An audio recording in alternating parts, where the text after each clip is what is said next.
On revient avec vous, chers invités, pour la suite et la fin de notre émission. On est au Togo. On revient également avec nos chers amis qui sont toujours branchés à cette émission. On va parler du recensement général de la population et de l'habitat qui a pris fin. C'était le 16 novembre dernier, initialement prévu pour prendre fin le 12 novembre. Adam Adjornou, le recensement a été poussé de 4 jours. On va voir les causes justement de ce report. Mais bien avant, on va suivre cet élément réalisé par la réalisation info de New World TV, élément réalisé donc par le confrère Moult Pinto. C'était dès les premiers jours justement du recensement. Munis d'un sac au dos et d'une tablette, ces agents recenseurs s'apprêtent à nous faire vivre leur quotidien. Ils ont traversé la ville pour rejoindre leur zone de dénombrement au quartier Tocoin, Casablanca. Pour la première maison qu'ils attaquent ce matin, l'accueil est enviable. Par contre, à la seconde porte, les choses n'ont pas été faciles. Mais ces agents sont préparés à la mission, comme les quelques 1600 recenseurs déployés sur le terrain pour le 5e recensement général de la population et de l'habitat. Ces agents de terrain ont bénéficié d'une formation qui a permis de les outiller sur l'ensemble des manuels et questionnaires. Ces agents vont parcourir tout le territoire national pour relever le nombre de personnes vivant dans le pays ainsi que leurs caractéristiques socio-démographiques et économiques. À travers ce recensement organisé du 23 octobre au 12 novembre 2022 avec la Banque mondiale et l'UNFPA, le Togo entend disposer des informations à des fins de planification et de gestion des programmes dans le but de réduire la pauvreté. Avoir des données désagrégées au plus fin niveau des communes, des préfectures, est un exercice que chaque pays doit mener pour enfin fournir le soutien nécessaire au gouvernement afin de pouvoir faire la planification qui est prévue pour le pays, aussi bien au niveau de la planification territoriale, mais aussi pour tout ce qui concerne les besoins de la population. Ce 5e recensement est coordonné par l'Institut national de la statistique et des études économiques et démographiques. Le budget réservé à l'opération s'élève à plus de 1,6 milliard de francs CFA.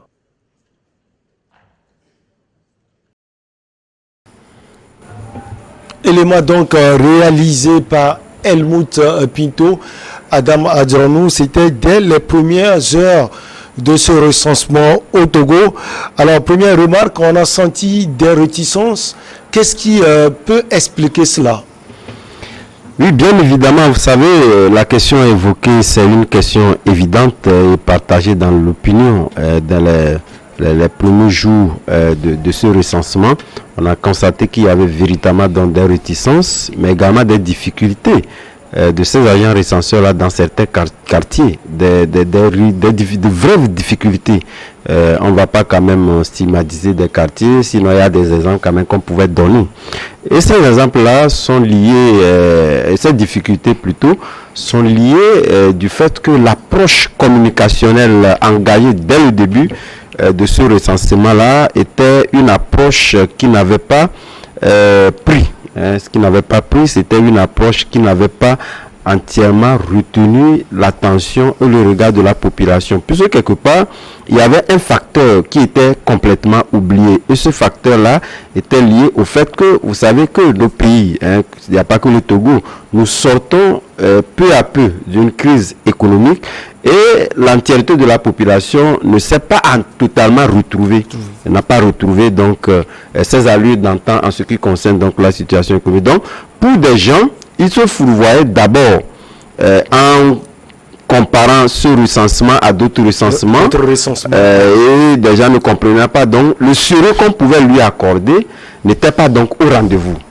Heureusement que, et c'est là il faut véritablement donc féliciter le gouvernement qui a pris les choses en main. Ça vous a dit quelque part que l'esprit d'anticipation a prévalu lors de ce recensement-là, et le gouvernement également a compris qu'il y avait véritablement donc problème.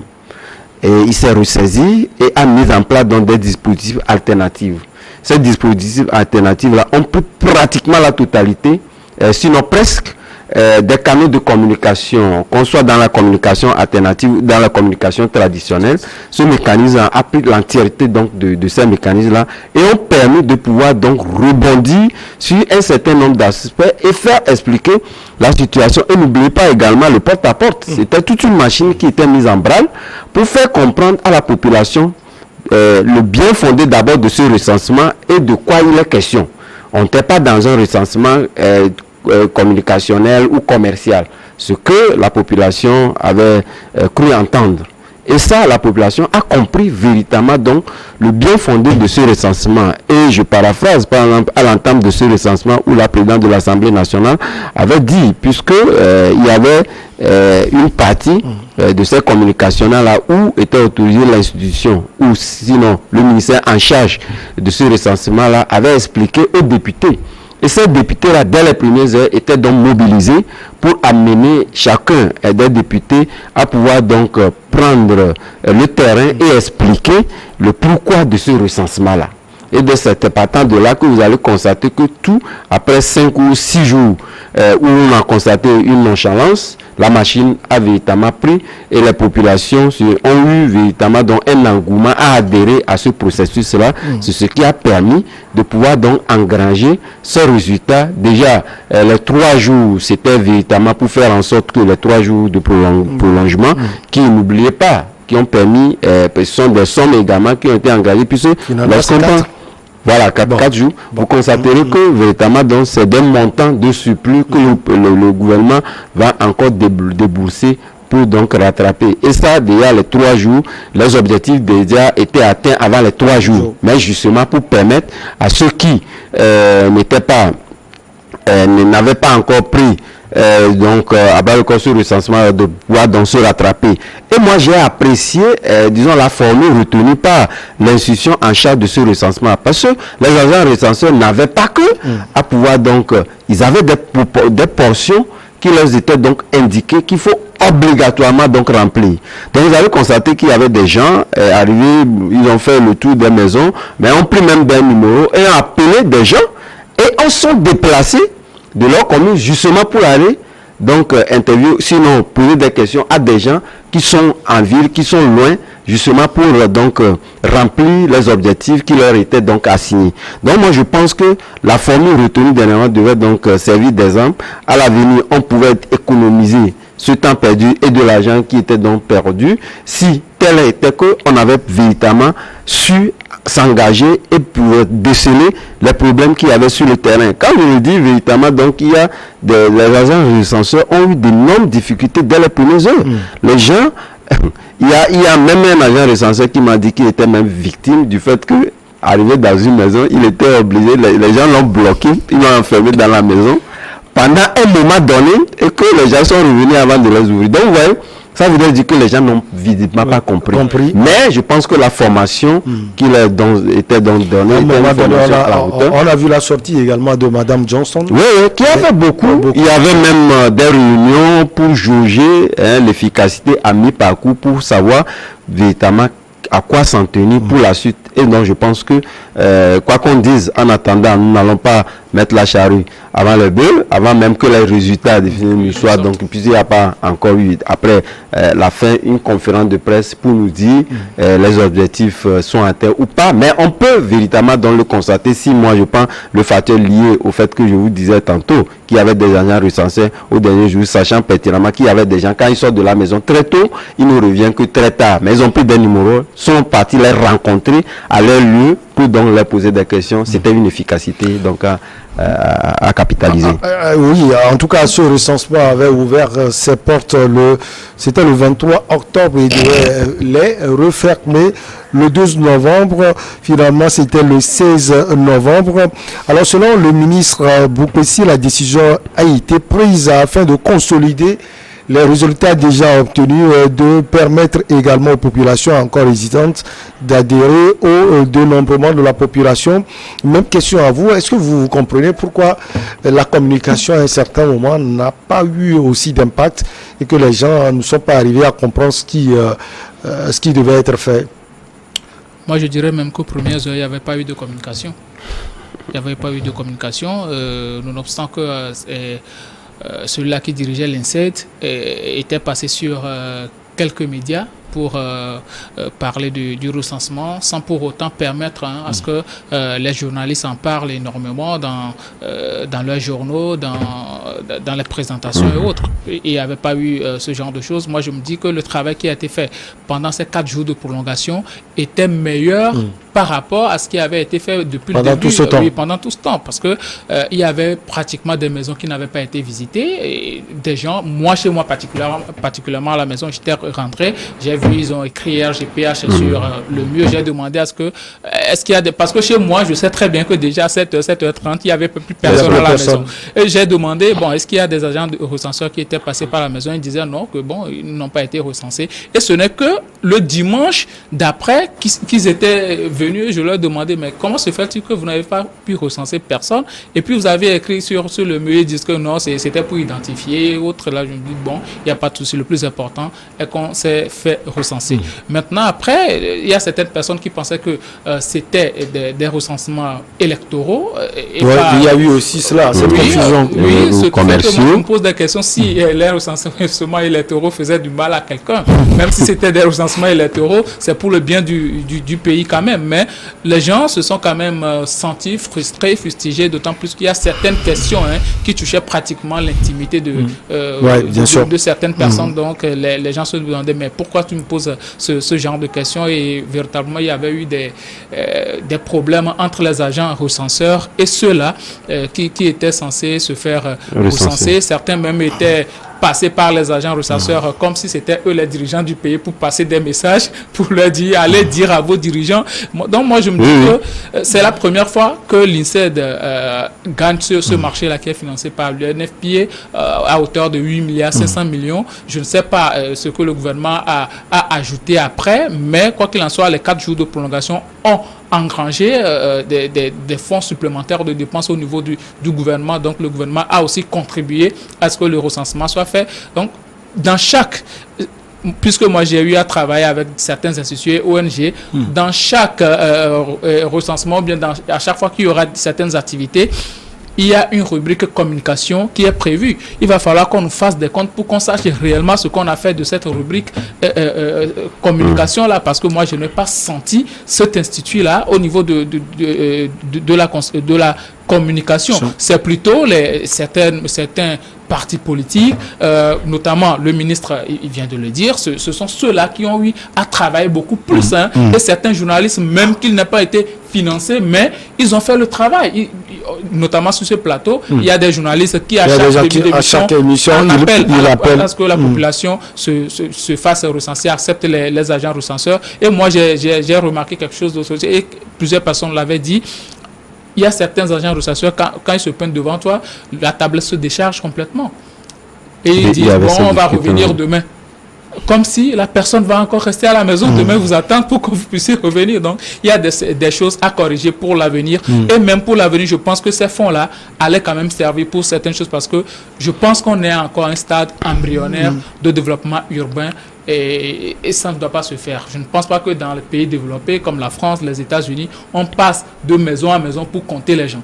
Ça, ce genre de choses ne doit plus se faire. On doit pouvoir numéroter les maisons pour connaître le nombre de la population, d'autant plus qu'au niveau des maternités, on enregistre les naissances. Et au niveau de la morgue et autres, on enregistre aussi on donne les certificats de décès. Donc, ce sont des choses qui... Au niveau de l'entrée également, des sorties, des services d'immigration. Des services d'immigration. Je pense que tout cela doit être mis au point les prochaines 10 ans, puisque le recensement se fait chaque 10 ans. Je pense que ça doit être fait les prochaines fois pour qu'on arrive à engranger des fonds supplémentaires pour le développement d'autres secteurs, plutôt que de passer de maison à maison pour compter des gens. Pour le développement des secteurs, avant de venir à quoi serviront les résultats de ce recensement. Il a touché un point tout à l'heure, Gabin, Adam Adjronou, il a dit ce sont des chefs ou bien des leaders de partis politiques.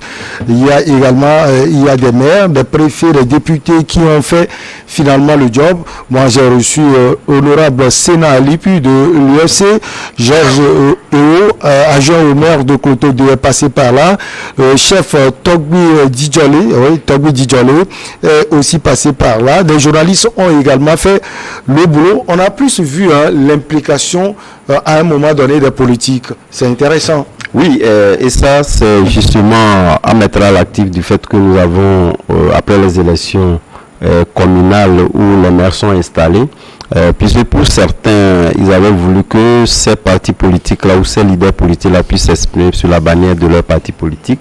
Je pense que ça n'avait pas d'importance puisque la quasi-majorité, en tout cas des partis politiques qui sont plus actifs sur le terrain, sont ceux-là également qui sont élus comme des maires ou des élus locaux et vous avez su bien le dire, personne ne me dira au Togo ici qui n'a pas senti l'implication de ces élus locaux là dans le processus de recensement.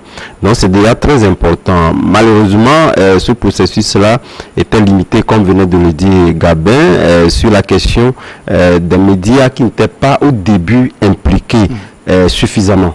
C'est vrai qu'il y a parmi nous autres, pendant moi je passais pratiquement chaque jour à écrire des articles sur mon site que je balançais, etc., où la sommation est faite dans le journal puisque c'est un hebdomadaire.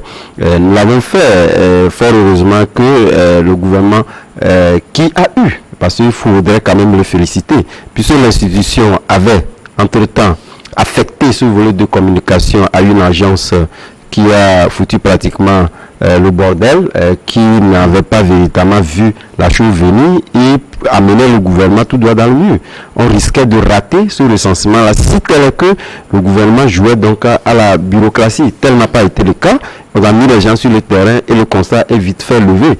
Et justement, ils sont rattrapés en mobilisant, comme je l'ai dit à l'entame de mes propos, la plupart, sinon la quasi-majorité des médias qui ont véritablement donc fait le job. Sinon, si nous regardons, nous remontons un peu ça, vous allez constater que pour des actions où on veut impacter véritablement la population, on a vu, surtout dans nos émissions interactives, où pratiquement des sujets étaient retenus, ça n'a pas été le cas. Même si ça a été donc rattrapé, c'est pourquoi moi je me dis, aujourd'hui, il y a quand même des facteurs à pouvoir donc évoquer qui puissent permettre à l'avenir de ne pas être dans le cas, et surtout en rebondissant sur la question, faisant en sorte que nos pays, c'est vrai que c'est également le sous-développement qui fait qu'aujourd'hui nous sommes à ce stade de pouvoir donc ressasser les gens de maison par maison. Mais il faudrait l'innovation qu'on a constatée lors de ce recensement, en tout cas en ce qui concerne le Togo, c'est justement le fait de pouvoir donc les numériser. Ça voudrait dire quelque part qu'il y a déjà un pas de franchi et qu'à l'avenir, je pense qu'on pourra sortir, même si dans 10 ans, ce ne serait pas évident qu'on puisse passer de la numérisation entière, mais c'est déjà un pas de franchi. Ça voudrait dire que les données, nous avons des données, surtout la célérité en ce qui concerne donc les résultats, on pourrait les avoir, et puis à chaque fois, d'abord même les agents recenseurs, ça a commencé comme ça. Ceux qui sont dans ont postulé pour le recensement, c'était aussi numérisé, ça a permis donc d'avoir un fichier où les gens sont introduits, dont le même fichier va être réédité en ce qui concerne donc ce recensement. Je pense qu'à l'avenir, on pourrait véritablement implémenter ce processus-là pour arriver donc à la numérisation, étant donné d'ailleurs même que le pays est dans le sphère de numérisation à tout point de vue. Alors, parlant justement de données, à quoi serviront ces données selon vous, Gabin Adjao? Oui, puisque la population augmente, je pense que ces données-là vont servir à implanter des structures qui vont permettre à la population de mieux vivre, de mieux se sentir. Il va falloir que, bon, c'est un système qui permettra à ce que l'urbanisation soit assez conséquent, qu'il y ait des infrastructures qui soient mises en place. Des projets de développement, dans certaines communes, parce que il y a même des maisons qui ont été construites dans des zones inhabitables et les recensements feront ce travail-là pour qu'on sache réellement ce dont a besoin cette population qui vit dans ces zones-là pour leur permettre de mieux vivre, de ne pas se faire attaquer par la pluie, inondation et autres. Il y a des zones dans lesquelles il n'y a pas d'infrastructure sanitaire.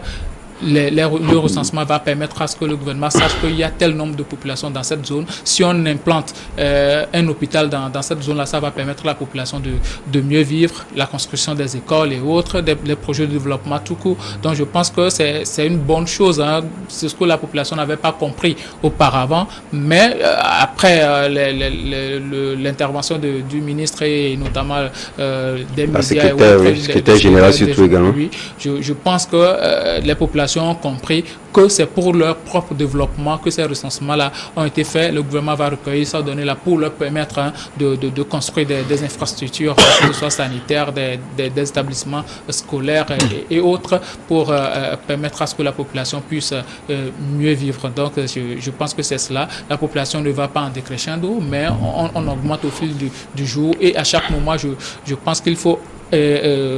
il faut à ce que les données soient assez fiables pour que le gouvernement sache quoi faire dans quelle zone et pour quel nombre de personnes. Donc, c'est ce qui a été fait.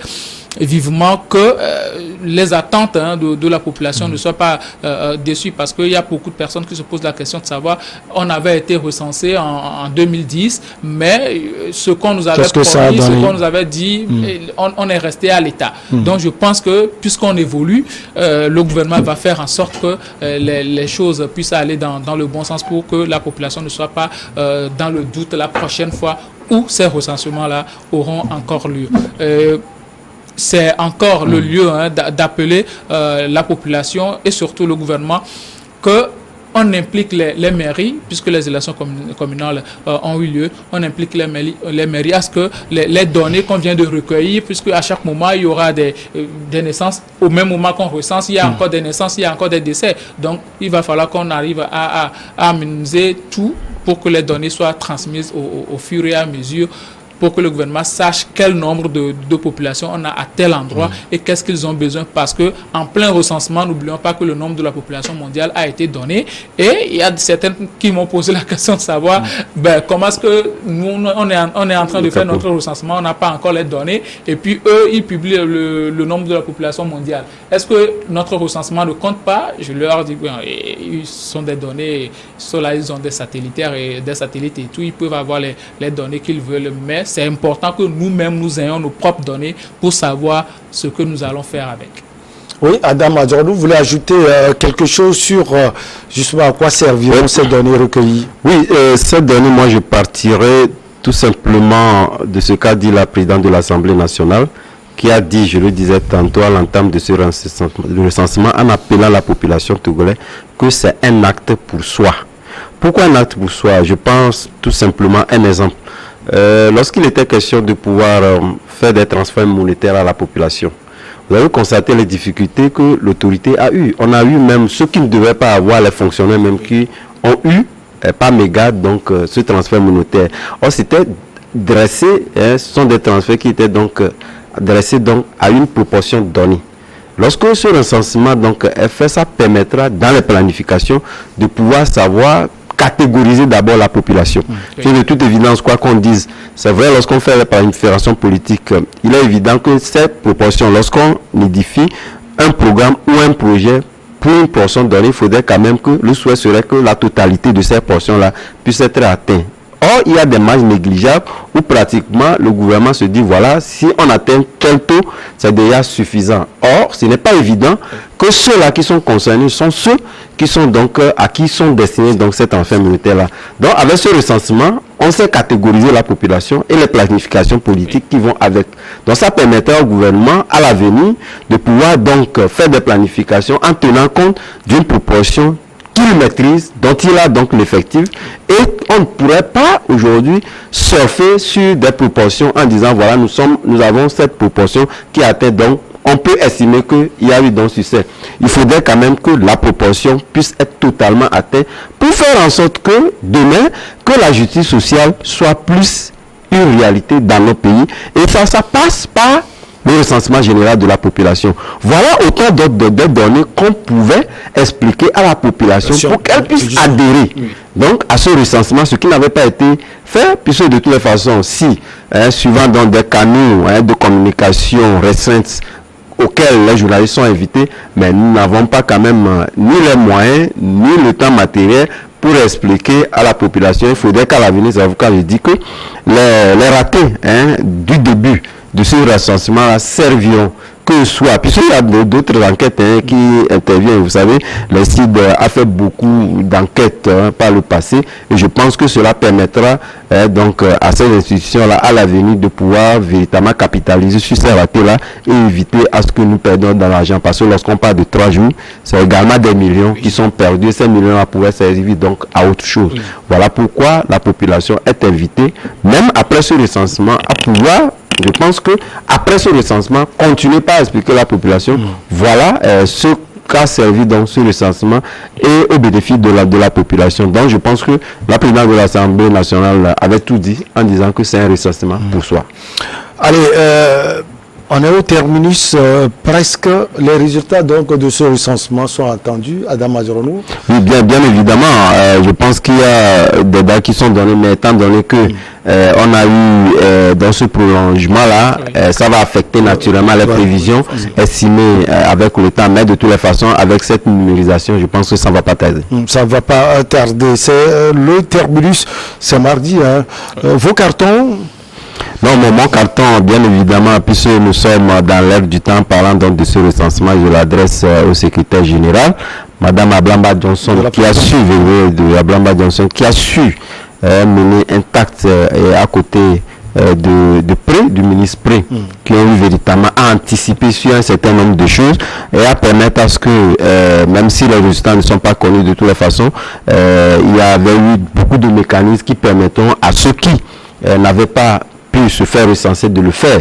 Donc ça voudrait dire quelque part qu'il y a eu un succès, en tout cas en ce qui concerne la forme. Aujourd'hui, puisqu'on ne peut que parler de ça, puisque la forme, on constate que la quasi-majorité de la population togolaise ou presque a été donc recensée, et c'est grâce à eux qui ont eu véritablement à œuvrer sur une objectivité donnée, sur des ratés, puisqu'ils ne l'ont pas occulté, et ont pris des mécanismes pour rattraper le temps, et donc c'est à eux que j'adresse mon carton vert. Carton, il est vert, rouge ou jaune? Carton vert aux médias qui ne cessent de faire un travail incroyable. On les avait remarqué notamment en période de Covid et aussi pendant cette période de recensement. Carton vert aux médias et surtout aussi carton vert à New World. Beaucoup de personnes doutaient de la capacité de cette chaîne-là à offrir de la qualité pendant le déroulement de la Coupe du Monde, et ils ont été agréablement surpris. Carton vert à toute l'équipe de New World et surtout carton vert aussi au chef de l'État qui a quand même mis les moyens à disposition pour que les recensements aient lieu, et qui cherche toujours les moyens parmi ses partenaires pour que le Togolais puisse vivre mieux et qu'il y ait des transferts monétaires dans les zones où le terrorisme est en train de nous attaquer. Est-ce que le présentateur aussi donne un carton? Non. Oui, bien évidemment, puisque de toute la façon, il est journaliste. Il est journaliste. Bon, j'envoie ce carton, il est vert au ministre Yarka. Merci, c'est bien. Que nous admirons tant. Il sait pourquoi. Merci, monsieur le ministre. Merci à vous aussi, Adam Adjoronou, directeur de publication de Vision d'Afrique. Ça a été un plaisir de vous avoir sur ce plateau. C'est un plaisir de le partager également. Merci beaucoup, jeune Gabé Adjao, toujours bien habillé. Au plaisir. Ça a été un plaisir, cher frère. Merci à tous nos chers, toujours branchés. On se retrouve donc prochainement, toujours avec le même plaisir. Bonjour à toute la République. Bonjour à tout le monde.